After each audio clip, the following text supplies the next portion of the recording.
শিল্পী, সাহিত্যিক, কবি, বুদ্ধিজীবী, আপনাদের সকলের প্রতি আমি আন্তরিক শুভেচ্ছা জানাচ্ছি।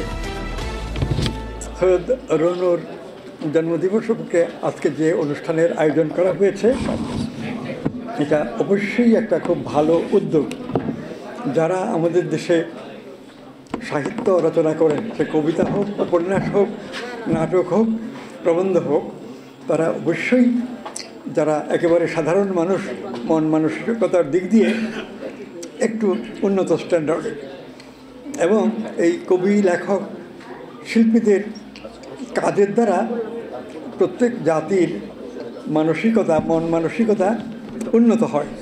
যেগুলো সার্থক লেখা, সেগুলোর ক্ষেত্রে এটা দেখা যায়।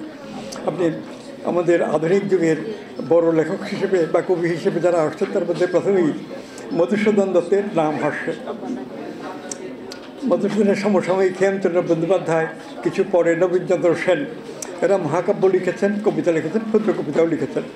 তারপরেই আসেন রবীন্দ্রনাথ ঠাকুর, আরও পরে কাজী নজরুল ইসলাম, এবং ঢাকায় যারা আত্মপ্রকাশ করেছেন যেমন ফরুক আহমদ, কবি শামসুর রহমান, আল মাহমুদ। এই কয়জনের নাম আমি উল্লেখ করলাম। এদের পাশাপাশি আরও 2-3 জনের নাম নেওয়া যেতে পারে। এরাই তো গত 250 বছর ধরে আমাদের ভাষার প্রধান কবি, যারা এখন আমাদের এই ঢাকা কেন্দ্রিক জাতীয় সংস্কৃতিতে কবিতা লেখেন। তাদের মধ্যেও কারো কারো লেখা উন্নত মানের, এবং যারা একটু উৎকৃষ্ট লেখা প্রকাশ করেন, তাদের প্রতি আমাদের সবারই একটা কর্তব্য আছে, তাদেরকে সংবর্ধনা দেওয়া, নানাভাবে পুরস্কৃত করা। সেই কাজটা ঠিক মতো করা হলে যারা উদীয়মান লেখক, তারা উৎসাহী হন, এবং সাহিত্যের গতিধারা, সে কবিতা হোক, উপন্যাস হোক, নাটক হোক, ছোটগল্প হোক, প্রবন্ধ হোক, ধীরে ধীরে উন্নতির দিকে যায়।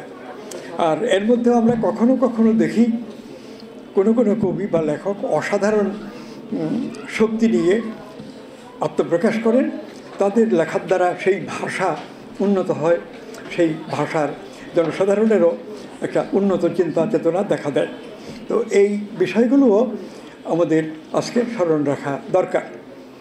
সৈয়দ রনু তো গত বছর 10 ধরেই জাতীয় পর্যায়ে পরিচিতি নিয়ে আছেন। তিনি ভালো কবিতা লিখছেন। কবিতা ছাড়াও এই সংকলন বা পত্রিকা ইত্যাদি প্রকাশ করা, এবং বর্তমানে তিনি একটি দৈনিক পত্রিকার সম্পাদক, আপনারা জানেন। তো এইসব কাজের মধ্য দিয়ে তার কাজের উৎকর্ষেরও পরিচয় আছে। আমাদের সেইটা বুঝতে হবে, এবং সেই অনুযায়ী তাকে সংবর্ধনা দেওয়াও আমাদের কর্তব্য। তাছাড়া আরও যারা আমাদের বর্তমান সময়ের শ্রেষ্ঠ লেখক, অনেকের পরিচিতি আছে, অনেকের পরিচিতি কম, কিন্তু উন্নত লেখক যদি তারা হয়ে থাকেন মন মানুষের, তাহলে আমাদের কর্তব্য তাদেরকেও সম্মানিত করা। আর কোনো জাতির ভেতরে যদি ভালো কাজের, ভালো লেখার, ভালো ভূমিকা পালনের প্রশংসা না থাকে, সমর্থন না থাকে, তাহলে সেই জাতির মধ্যে ওই সময়ে কোনো মেধাবী, কোনো প্রতিভাবান ব্যক্তি আত্মপ্রকাশ করেন না। এই কথাটা আমাদের মনে রাখতে হবে। আমাদের ঢাকা কেন্দ্রিক যে জাতীয় সংস্কৃতি, এটা তো কলকাতা থেকে ঢাকায় আসছে। যারা মুসলিম লেখক ছিলেন, পূর্ব বাংলার হিন্দু মুসলিম লেখক ছিলেন, সকলেরই তখনকার ব্রিটিশ ভারতের অবস্থায় কলকাতা ছিল কেন্দ্র, আর কলকাতা ছিল সারা ভারতের রাজধানী।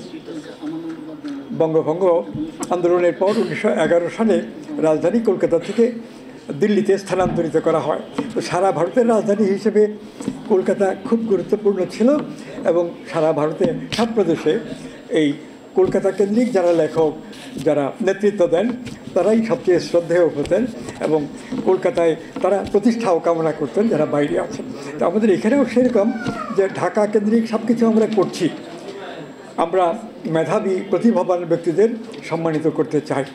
তার পাশাপাশি ঢাকার বাইরেও বিভিন্ন জেলায়, উপজেলায় গুরুত্বপূর্ণ লেখকের সন্ধান পেলে তাদেরকেও আমাদের অভিনন্দিত করা উচিত, এবং সহায়তা করা উচিত, যাতে তারা আরও ভালো লিখতে পারেন। এবং ভালো লেখার নানান শর্ত আছে। তার মধ্যে একটা শর্ত হলো যে যার চিন্তা, যার লেখা বৃহত্তর জনগোষ্ঠীর চিন্তা চেতনাকে উন্নত করে, এবং তাদের পারস্পরিক প্রতিযোগিতার মধ্য দিয়ে লেখকরা বড় লেখক এবং মহৎ লেখক হয়ে ওঠেন।